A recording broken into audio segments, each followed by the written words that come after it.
Okay, isang mapagpalang araw mga kateknisyan, mga kadaway, mga kamaster. Meron po tayo ditong repair na LED TV. Ito po ay Samsung. So, nasa 43 inch yata ito. So, testing natin para malaman natin kung ano ang issue nito. Ito bali, saksak muna natin. Ayan. So, may power naman siya. Ayun, tumunog, bali nag-on siya. So, ayun. Ayaw tumuloy. Pindutin natin ang button.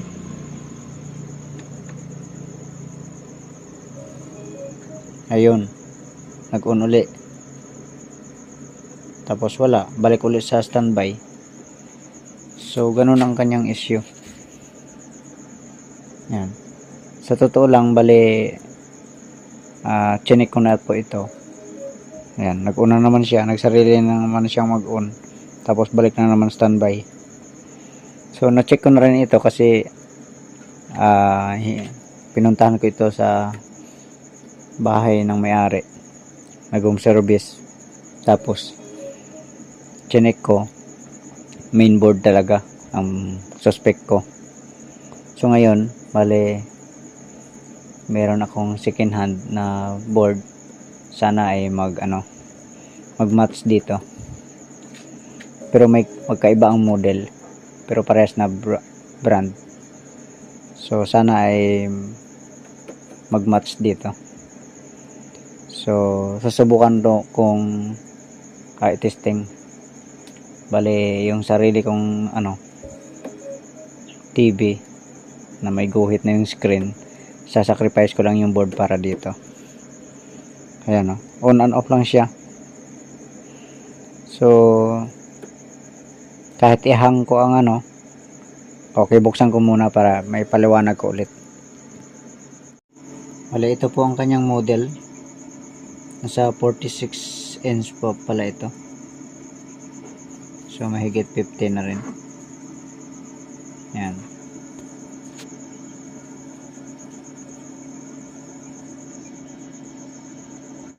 Ito, nabuksan na po natin. So, ito.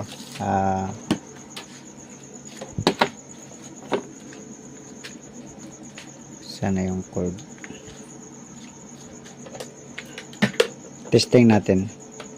Kumbaga, i-demo ko kung paano ko gin-troubleshoot ito.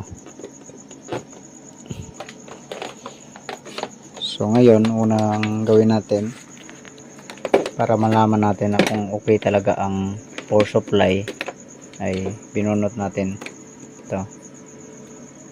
Tapos, saksak natin. Ayun. Umilaw yung backlight. Naka-charge kasi ang cellphone natin. Okay, ayan, bunutin ko. Ayun, namatay. Ngayon, pag ito ang isaksak natin, ito, kabit natin. Tapos ito naman ang tanggalin natin. Okay lang, ipakita ko muna na hindi pa natanggal. Wala tayong ginalaw. Saksak lang natin.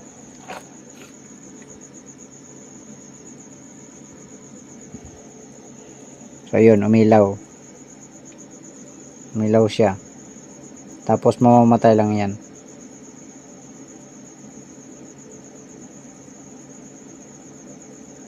Yan. Tapos, yan, bumabalik siya.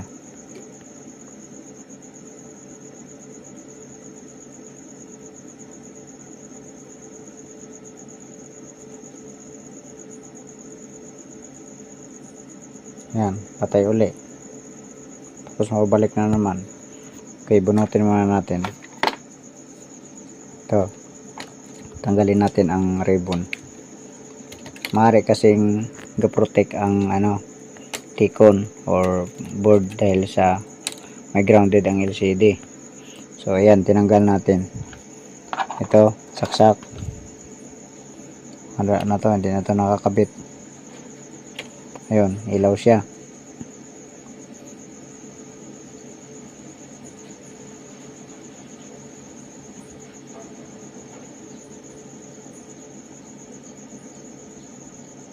So wala, ganun pa rin. On and off pa rin siya. Okay, bunot natin. Dito naman ang tanggalin natin.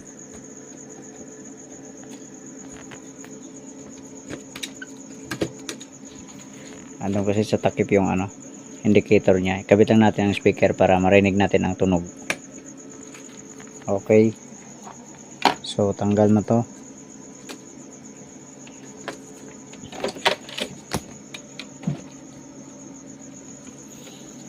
Saksak natin. Ayun, tumunog.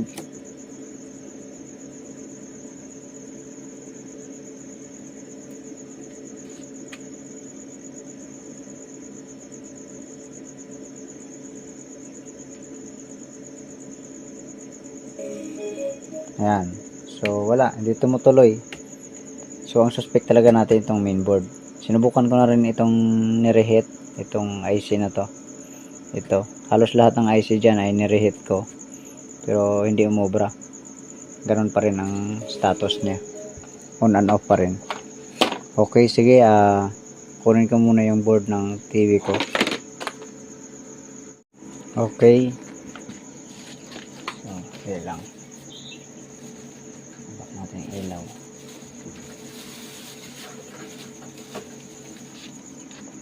Yan. So ito yung original na board.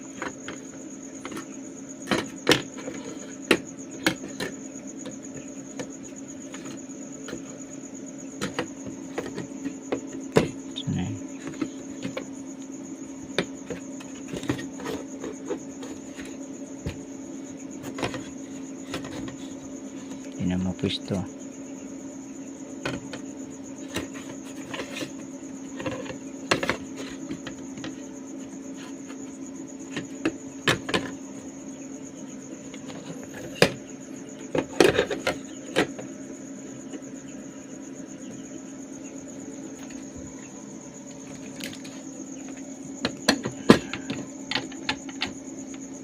Dito pala sa baba. Ayan. So ito yung original na board. Bale dyan. Ang ipapalit natin ito. So malayo siya. Dito pa lang dalawa USB niya. Ito isa lang. Tapos meron siya dito malayo din. Malayo rin ito kasi dito USB. Ito meron siya dito. Ito malayo rin. Ito malayo.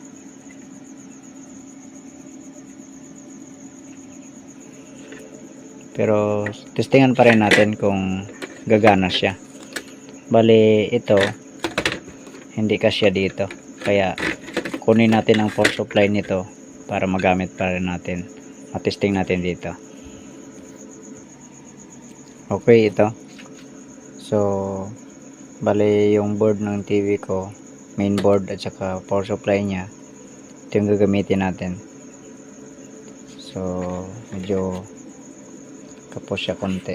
Pero, pwede naman siya. So dalawa munang natin para mapa-saksak natin ito. Nakahang ang kanyang wire para umilaw ang backlight. Tapos ito rin paandarin din natin. Mahin muna natin yung ito, backlight. Saksak. Ayun, umilaw na. Saksak natin ang pampalit na board. Yan. So match naman ang kanyang ayaw nag-on. Yan. So tingnan natin to. Bigat to. Okay, so kuha lang ako ng kuha lang muna ako ng tripod. Okay. Iangat to. Ayun, may picture. May display siya. Yan o. Yan.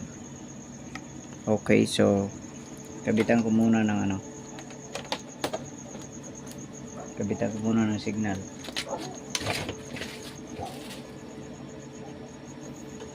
Bali HDMI ang kabit natin kasi HDMI ang output ng signal.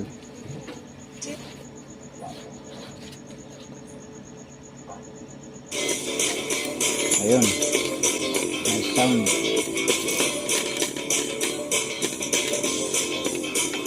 Tingnan natin. Ayan okay siya. Okay ang picture. So pwede siya.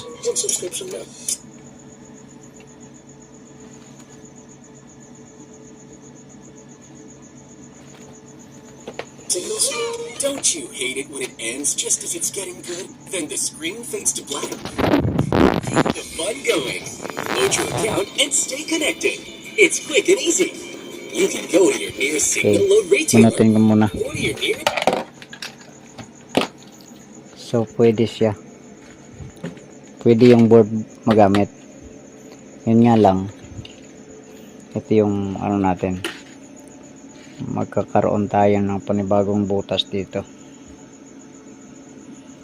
Kasi hindi match ito, malayo. Dito banda siya dito. Tapos ito malayo rin.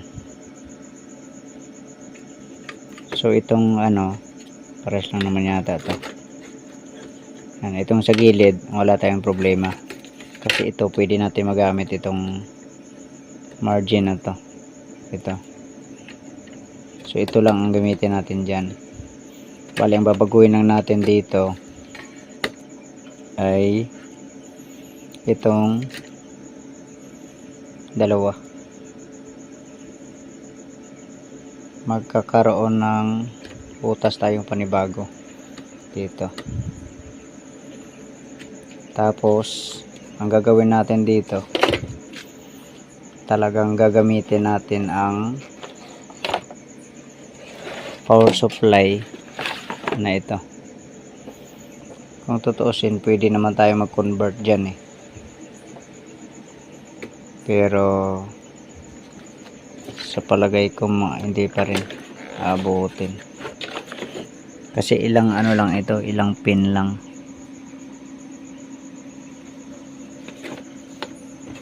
Magdudugtong pa rin. So susubukan ko na lang i-convert ito kung kaya. Palagay ko kaya to. So sige, bale kukunan ko na lang uli ng video. Tuturo ko na lang kung anong ginawa nating kasunod. Kasi kung hindi talaga pwede, yun pwede naman gamitin yun. Dalawang power supply. So susubukan ko lang kung kaya na ma-convert siya. Okay, ito bale sinubukan nating i-convert ito. Ayan. So magulo dito tingnan. So bale dito ko ito tuturo sa inyo. Ayan. Bale meron dito naka-indicate na mga data ng mga pin out. Ito yung original. Ito yung original sa board na power supply. Ipapalit natin. Dito ay 14 pins. Dito ay 10 pins lang. Yan, 10 pins lang siya. So bali ang ginamit lang natin dito, yung pagka-convert natin dito ay lang, bali tatlong connection lang ito. Tatlo lang na connection. Bale dito sa original ng power supply, bale 4 na piraso ang connection ng 13 volts. Yan, bale 4 na piraso. Dito 4 din dito. Yan. So pinagdugtong natin yan dito. Pinag-short natin dito yan. Yan, ito na. Tapos kasunod na ginamit natin ay tatlo lang yung ground dito. Ito, tatlo lang yung ground. Ito, tapos dalawa dito. Dito din naman, tatlo rin. Yan. Tatlo rin yung ground. Yan. Itong dalawa, dito sa kabila. So, ito yun siya. Bali, tatlo. Yan. Tatlo yan. Tapos kasunod na itong connection na isa na ito ay ano yan, bali PWM.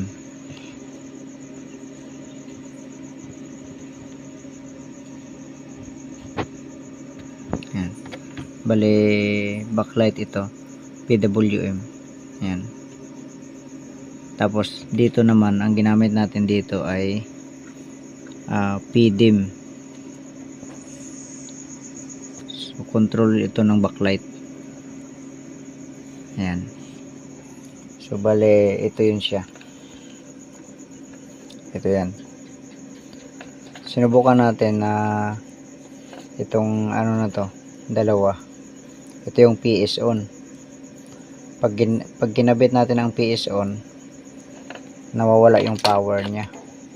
Pero pag ihang lang natin, normal siya.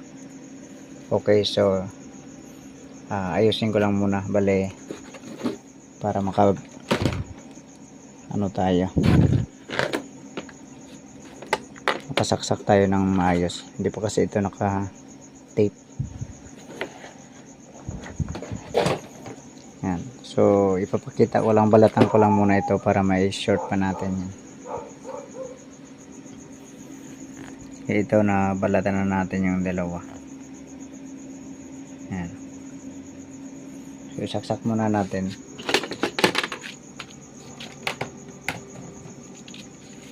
Ayan, so meron siyang power. Ayan. Ito na to, PS on ito dito, tapos PS on din doon sa power supply.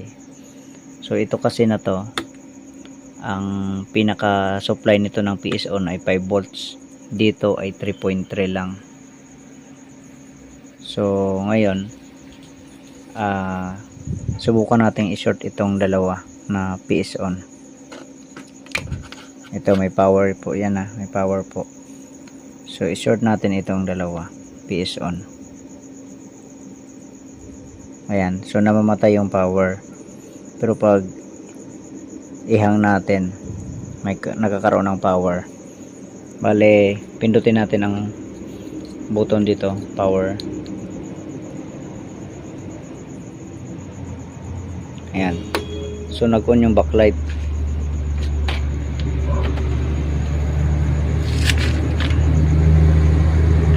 Ayan.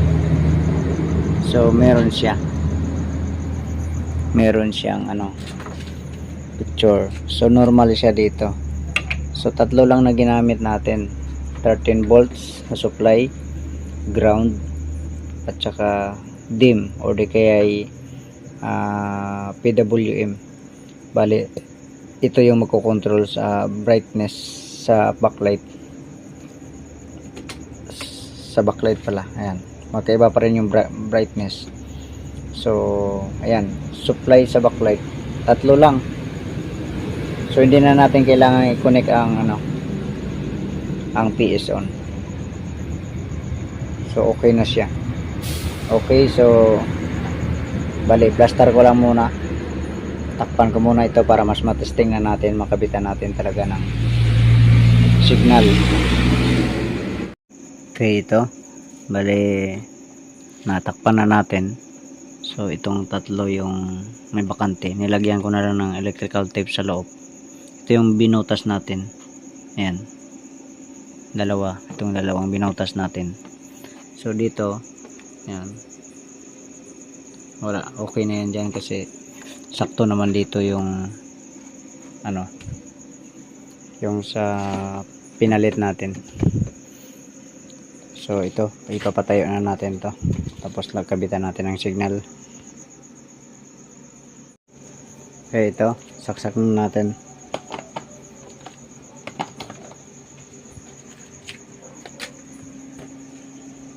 Yan, nag-on siya. Yan. So, pindutin natin yung ano para mapunta sa HDMI.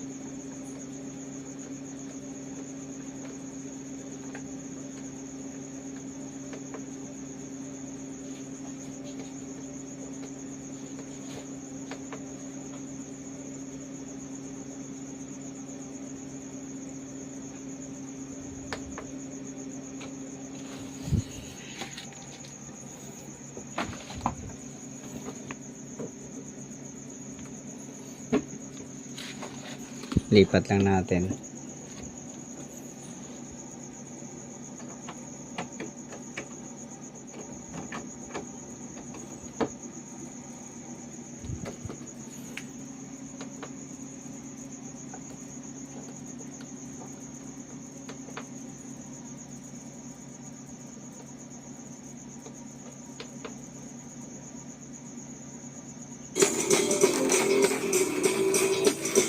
Yun.